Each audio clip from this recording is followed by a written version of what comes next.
আইতে নদী যাইতে খাল, এরই নাম বরিশাল। আইতে নদী যাইতে খাল, এরই নাম।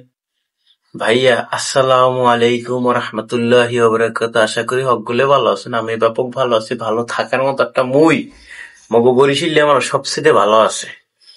কারণ ওই ইন্ডিয়ার কালচার, ইন্ডিয়ার চিন্তা চেতনা যে তাদের যে জাগ্রত হয়েছে, এগুলো আমাদের দেখা লাগে না। আমরা বরিশালের মানুষ আলহামদুলিল্লাহ আলহামদুলিল্লাহ এবং আলহামদুলিল্লাহ ভালো আছে। আমাদের সাথে কোনো বর্ডার নেই, আমরা বর্ডার কানেকশনের ভিতরে নেই বাবা। আমাদের ভালো লাগতেছে না, নদীতে ঝাঁপ দিয়ে মরে দেবো। কিন্তু ওই গোমূত্র পান করা সেই ইন্ডিয়াদের দালালি, ইন্ডিয়াদের অত্যাচার থেকে আমরা মুক্ত, 100% মুক্ত, 100% মুক্ত। আমাদের কোনো চিন্তাই নেই, আমাদের কোনো চেতনাই নেই। আমরা আমাদের মতো বাঁচতে আছি, আমরা আমাদের মতো জীবন অতিবাহিত করতেছি। বরিশালের মানুষ বুক ফুলেই চলাফেরা করে, বরিশালের মানুষ বুক ফুলেই চলাফেরা করে।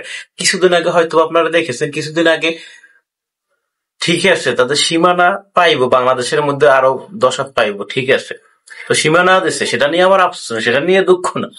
দুঃখ হইলো সেই বোতল বানতেছে, রশির সাথে বোতল দিতেছে।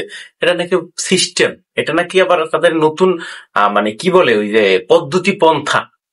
এইটা হয়েছে বোতল। তা বোতল গুলো যদি একটু ভালো হইতো, ঔষধের বোতলে, তাও দুঃখ হয়েছিল না।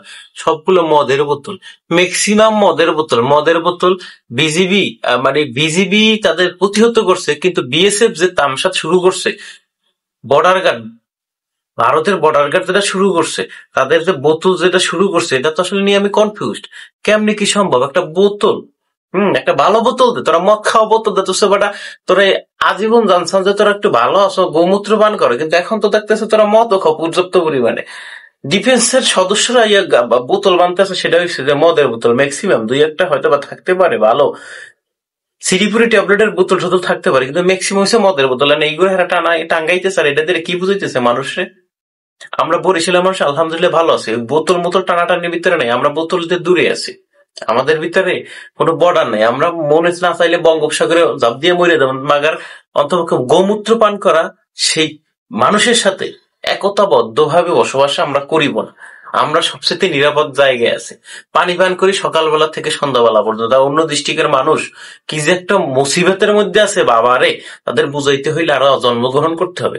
তাদের যে সিস্টেম, তাদের যে চিন্তা ভাবনা, এটা কিরকম কি আমার বোধগম্য নাই। তারা বোতল টাঙ্গাইতেছে, এটা কোনো কথা? বোতল দিয়ে কি হইব?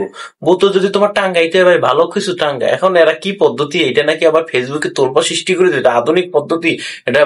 বিএসএফ এর নাকি একটা নতুন কৌশল। ও মাহাগো, কৌশল দেখি আমি খালি বোতল দেখে জন শব্দ পাইয়া আমি বুঝিতেছি এই জায়গায় টাচ করে ওই জায়গায় শব্দ হইবে, এইটাই তো। এটা আবার নতুন এমন কৌশল ফেসবুকে তোলপার।